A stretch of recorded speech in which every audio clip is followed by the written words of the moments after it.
Olá, seja muito bem-vinda. Vamos começar o nosso curso Moda e Modéstia, fazendo o sinal da cruz e rezando uma Ave Maria para que ela nos inspire e nos guie. Em nome do Pai, do Filho e do Espírito Santo. Amém. Ave Maria, cheia de graça, o Senhor é convosco. Bendita sois vós entre as mulheres e bendito é o fruto do vosso ventre, Jesus. Santa Maria, Mãe de Deus, rogai por nós, pecadores, agora e na hora de nossa morte. Amém. Em nome do Pai, do Filho e do Espírito Santo. Amém. Que São José, o protetor da pureza, também esteja nos guiando, nosso santo anjo da guarda, e São Miguel Arcanjo nos defendendo de todas as batalhas, para que a gente possa viver essa virtude, tal como Deus nos convida.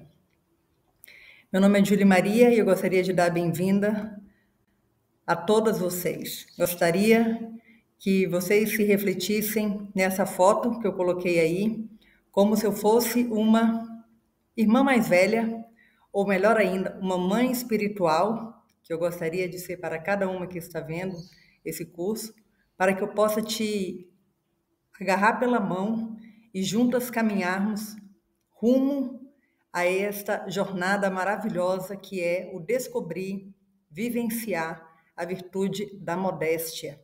Nós sabemos que hoje a virtude da modéstia está muito falada nos meios católicos, na internet e até nos meios protestantes. Eu tenho visto alguns vídeos que têm muito acesso, protestantes norte-americanos, sobre essa virtude. Mas ainda não encontrei um que esteja 100% de acordo com a doutrina da Igreja Santa Católica Apostólica Romana. E é com muita dor que eu falo isso, porque isso gera muita confusão nas almas, muita desorientação. E aqui eu gostaria de dizer que o que eu vou falar é fruto de muitos anos de estudo, de muitos anos de luta, mas também gostaria de dizer que é um presente para você que está vendo. É um presente porque eu vou resumir todos esses anos de estudo em um curso que você pode assistir desde a comodidade da sua casa. E é um curso que eu preparei com muito carinho, com muito zelo pelas almas, pela salvação das almas. É um curso que eu estou dando aquilo que eu recebi de melhor de diretores espirituais, de sacerdotes, das leituras dos santos, dos escritos de Pio XII, que falou tanto sobre a modéstia. Então, aqui não é uma opinião da Júlia Maria. Aqui nós vamos estudar o que a Igreja ensinou. Isso é muito importante colocar desde o começo, porque o nosso curso é diferente de todos os que estão por aí, de tudo que se fala em referente à modéstia, nesse sentido. Não é opinião pessoal. Aqui é o estudo da doutrina e, a partir disso, o convite para abraçar essa vivência, que é o convite do próprio Deus para cada um de nós. Então, antes de entrar no tema propriamente da modéstia, eu achei importante fazer um pouco de resumo sobre uma fundamentação antropológica, sobre quem é o ser humano, para a gente poder depois entender mais facilmente a modéstia. Então, vamos começar. Você é imago Dei. Com esta frase, nós resumimos a importante fundamentação antropológica do que significa ser humano. Nós somos criados à imagem de Deus. Isso nos deveria encher de alegria, de vislumbre. O que significa isso? Vamos ver na prática. Na nossa alma, nós temos duas potências. Nós temos a inteligência e a vontade. A inteligência está apta para conhecer a verdade e a vontade está apta para escolher o bem apresentado pelo intelecto, pela inteligência. Mas a nossa vontade é uma vontade livre, ao contrário da dos animais, que é instintiva. Então, quando nós falamos que somos imagem de Deus, nós devemos lembrar logo dessas duas potências da alma. E para isso eu vou mostrar uma imagem belíssima sobre a criação do homem e da mulher. Olha que coisa mais bela. É Deus Pai, Deus Filho, Deus Espírito Santo, criando Adão e Eva, nossos primeiros pais, com esta potência de conhecer e de escolher a verdade e o bem. Então, nós não somos, no plano de Deus, nem anjo, nem animal. Nós temos, parecido com os animais, os sentidos. E nós temos, parecido com o anjo, a alma.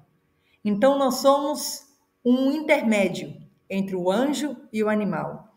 E isso vai caracterizar, muitas vezes, uma luta pelo bem que não existe no anjo nem no animal. Então, o que é o ser humano? Criado à imagem de Deus, com a potência da inteligência e da vontade. É uma unidade de corpo e alma, que nós não podemos separar.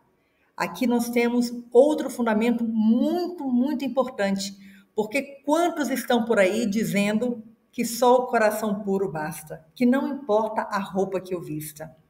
E isso não é verdade. Isso não é verdade justamente por este fundamento antropológico e teológico da união do corpo e da alma.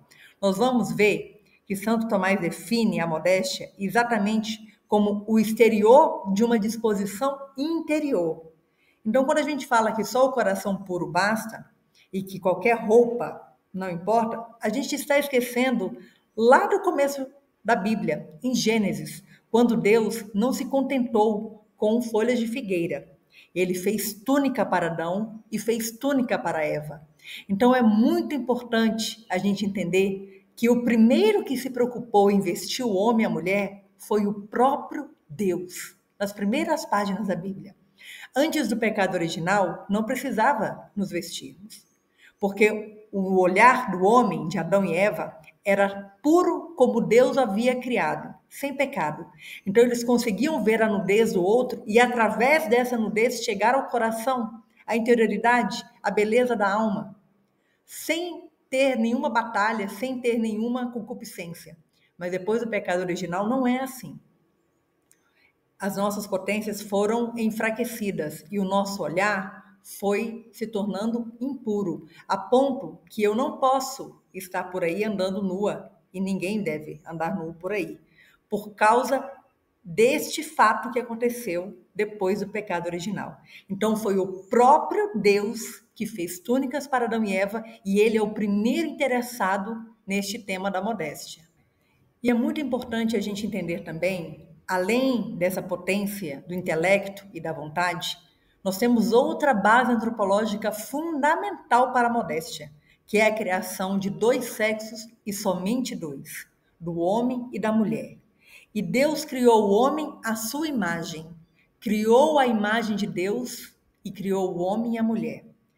Nós estamos cansados já de ver a ideologia LGBT, a ideologia unissex, a ideologia feminista, a ideologia hedonista, comunista, todas as ideologias, elas não reconhecem essa verdade básica da criação do homem e da mulher.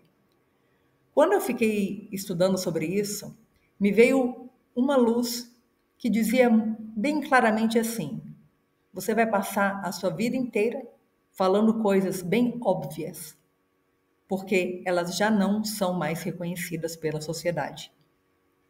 E é verdade, porque o que eu vou falar aqui é óbvio. E há 70 anos atrás, há 100 anos atrás, era totalmente desnecessário, eu falar sobre qualquer coisa em relação à modéstia, porque a sociedade vivia a modéstia. A mãe vivia a modéstia naturalmente, passava para a filha e assim se seguia.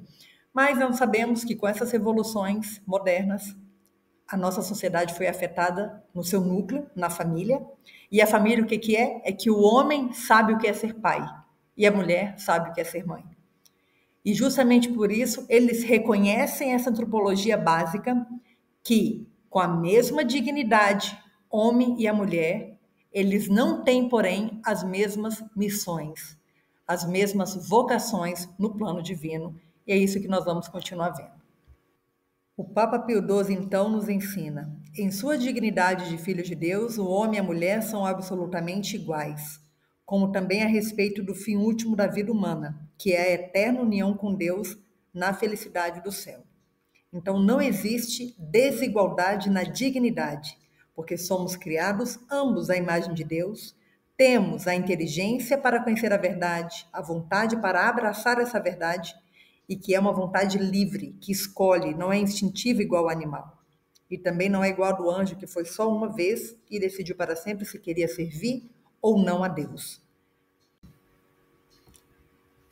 Mas o Papa Pio XII continua: mas o homem e a mulher não podem manter e aperfeiçoar essa sua igual dignidade, senão respeitando e colocando em ato as qualidades particulares que a natureza lhes concedeu a um e a outro. Qualidades físicas e espirituais indestrutíveis, das quais não é possível mudar a ordem sem que a própria natureza sempre novamente a restabeleça. Aqui o Papa está dizendo que não é vontade do ser humano, é vontade divina que o homem e a mulher devem aperfeiçoar suas qualidades particulares, isto é, existem qualidades apenas masculinas e existem outras apenas femininas. E é muito importante que cada um, vivendo a sua qualidade particular, é que podem se complementar e nessa forma refletir as qualidades divinas. Não é um superior ao outro, mas diferente. E é essa diferença que está sendo atacada, porque o feminismo e o marxismo querem colocar uma igualdade matemática, onde a biologia, a psicologia e principalmente a revelação nos está dizendo: somos diferentes. O homem e a mulher têm qualidades diferentes que vão fazer com que surjam vocações diferentes. Vamos ver aqui a missão do homem. Missão paternal. Está claro que o seu primeiro dever no santuário da casa de família, o pai, é prover para a preservação física, intelectual, moral e santidade religiosa da sua família. Evidentemente, essa obrigação inclui o defender e promover seus deveres sagrados e defender os direitos da família contra os ataques ou influências externas que poderiam atacar sua pureza, sua fé e a sua santa estabilidade. Que resumo maravilhoso o Papa Pio XII nos dá em relação à missão do pai. Imaginemos que no lar, a mulher constrói o lar desde dentro, da porta para dentro. E o homem constrói o lar da porta para fora. Ele está ali na porta defendendo de todos os ataques que podem vir, perturbar essa paz, essa harmonia, essa felicidade familiar que Deus quer que prevaleça em cada família. E agora vamos ver qual é a missão da mulher. Dom maternal. Deus criou dois sexos diferentes e com funções complementares, como dois caminhos direcionados ao mesmo destino. E daqui surgem os direitos e os deveres de cada um. Não pode haver dúvida de que a primeira função e sublime missão da mulher é a maternidade. A própria estrutura física, suas qualidades espirituais, a riqueza da sua sensibilidade se unem para tornar a mulher uma mãe, a tal ponto que a maternidade representa a via ordinária para a mulher alcançar a perfeição. Que profundidade e, ao mesmo tempo, que simplicidade! O Papa Pio XII resumiu qual é a nossa vocação de mães. Nós sabemos muito bem que não existe só a maternidade biológica, muito pelo contrário, é a maternidade espiritual comum a toda mulher, que é a primeira maternidade que nós devemos viver. Eu escrevi 3 e-books a respeito disso, que vocês podem buscar e baixar gratuitamente. Mas vamos ver que o Papa Pio XII está colocando uma base. Remete a Gênesis. Homem e mulher os criou. Se Deus quisesse todos que fôssemos todas mulheres ou que fossem todos homens, ele teria feito. Mas ele não fez. O plano perfeito da criação, que surgiu desde o coração divino, é o homem e a mulher sendo diferentes. Mas lembrem que nós somos uma unidade de corpo e alma, então essa diferença também deve ser exterior? É muito profundo. Quando a gente fala da ideologia unissex, a gente está dizendo que ela ataca a base da criação. Vocês vão ter que ter muito presente esta aula do curso Moda e Modéstia para vocês fecharem o raciocínio. E não há dúvida que homem e mulher, os dois, são chamados, como o Papa já disse, à felicidade. Todos nós queremos ser felizes, mas existem 2 visões opostas para essa felicidade. Existe a visão mundana e a visão católica. Na visão mundana, nós somos pura matéria, não existe alma para salvar. E a visão católica, somos uma unidade de alma e corpo e temos sim uma alma para salvar. Facilmente nós podemos ver nas músicas, nos filmes, nas vitrines, nas novelas, nós podemos ver essa visão mundana que prevalece porque é o mundo. Nosso apóstolo São João Evangelista vai dizer que não podemos ser amigos de Deus se somos amigos do mundo. Existe uma inimizade perene entre o mundo e o reino de Deus. E a visão católica é aquela que nós devemos seguir, mas para isso nós devemos aceitar que nós somos uma unidade de corpo e alma, que Deus criou o homem e a mulher diferentes, que eles precisam exteriormente também em suas vestes serem diferentes, porque isso faz parte do plano de Deus e que nós temos uma alma para salvar. Às vezes, quando fica muito difícil viver alguma parte da doutrina católica, a cruz fica muito pesada, é porque geralmente a gente está esquecendo que nós temos uma felicidade eterna nos esperando.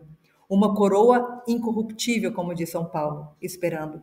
E que toda tribulação aqui, todo sofrimento, toda luta para viver a virtude vai ser muito pequena comparada à glória que Deus tem preparado para aqueles que o amam. Mas o que a Sagrada Escritura fala da felicidade?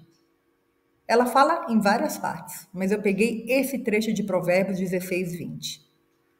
O que é atento à palavra de Deus encontrará a felicidade. Por isso aqui eu vou pedir, minhas queridas irmãs, minhas queridas filhas espirituais, eu vou pedir a virtude da docilidade para vocês.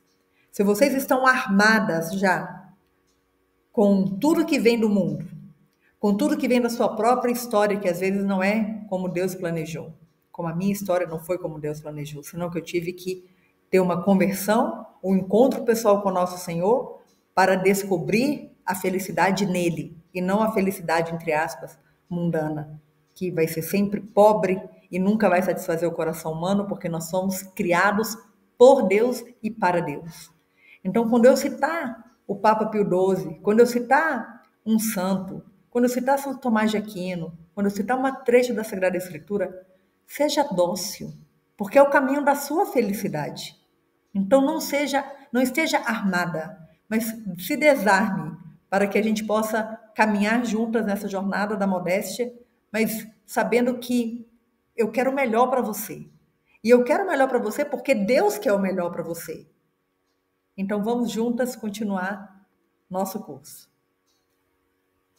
Chegando quase no finalzinho desse primeiro módulo, eu gostaria de enfatizar que só a pureza do coração não basta. Muitas amigas minhas pensam dessa forma e por isso continuam se vestindo de forma imodesta. E aqui não é o imodesta simplesmente no lado sensual, não é o apelativo sensual que elas usam. Às vezes elas usam calças largas, blusas em cima para poder tampar as nádegas. Então, não é somente pelo apelativo sensual, mas às vezes é pela comodidade e muitas vezes pela ignorância a respeito do que a Santa Igreja já ensinou sobre isso. Então, cuidado você que pensa que só a pureza do coração basta, porque não é verdade. Essa não é a doutrina católica. Voltando, somos uma unidade de corpo e alma. Se a sua alma é pura, você será modesta no seu exterior. Isso significa integridade. Isso significa honestidade com a verdade de Deus sobre a sua vida. E para viver essa verdade, para viver essa honestidade, nós devemos sermos muito dóceis à palavra de Deus. Olha o que Deus nos diz através de São Paulo. Do mesmo modo, quero que as mulheres se vistam decentemente, com modéstia e sobriedade, não com tranças ou com ouro ou pérolas, ou vestidos custosos, mas como convém a mulheres que fazem profissão de servir a Deus com boas obras. Aqui está claríssimo a vontade que Deus colocou lá em Eva e lá em Adão, ao vestirem eles com túnicas e não se contentarem com as folhas de figueira. No Novo Testamento vem São Paulo para que não tenha dúvida de que nós devemos nos vestirmos com modéstia, decentemente e sobriedade. E isso não podemos ficar à mercê da opinião de cada uma, o que isso significa. Imagina, nós estamos aqui em 10 mulheres, por exemplo, e eu pergunto o que é para uma vestir decentemente, e para a segunda, e para a terceira, e vão ser 10 opiniões. E qual é a verdade? Nós não somos protestantes que cada cabeça é uma sentença e que você vive conforme a sua meta pessoal e isso basta. De jeito nenhum. Nós, pela nossa dignidade de estarmos chamados à santidade, isso é tão alto que Deus nos deu todos os instrumentos para alcançarmos a santidade. E um deles é a sólida doutrina. A igreja é a coluna da verdade, ela ensina. E ela ensinou muito sobre a modéstia, muito. Infelizmente, a maioria das mulheres ou não sabe o que é modéstia, ou não sabe o que é modéstia de verdade, porque está se apegando a essas falsas concepções. Por que digo falsas? Porque são superficiais, porque continuam sendo vaidosas, porque continuam querendo agradar a si próprios e não a Deus, porque continuam sem compreender a profundidade dessa virtude. E é com muita dor que eu falo isso. Porque se todas que falam sobre modéstia estivéssemos unidas à doutrina da verdadeira Igreja Católica, a sociedade brasileira já estaria saindo um pouco dessa impureza generalizada e depravada que nós vivemos na moda. Mas isso não acontece. Cada uma está pregando a modéstia de um jeito, exatamente como fazem os protestantes. Então, esse curso aqui não é para toda menina, mas, além disso, é para toda formadora, para toda educadora, para que elas possam ter a fonte do ensino para poderem ensinarem certo. E não serem pedras de tropeço, não serem cegas guiando outras cegas. E eu gostaria, terminando esse módulo, que você se sentisse como essa menina, sentada no banco, num jardim muito bonito, e ao seu lado Jesus, que suavemente pega no seu rosto e te diz: filha, você é criada à minha imagem, a imagem do meu Pai, a imagem do Espírito Santo. Além disso, filha, você foi batizada. Você tem uma dignidade altíssima de filha de Deus e minha filha. Aceite viver conforme essa dignidade. É aí que você encontrará a felicidade e não somente isso, mas será sal e luz da terra. Até o segundo módulo.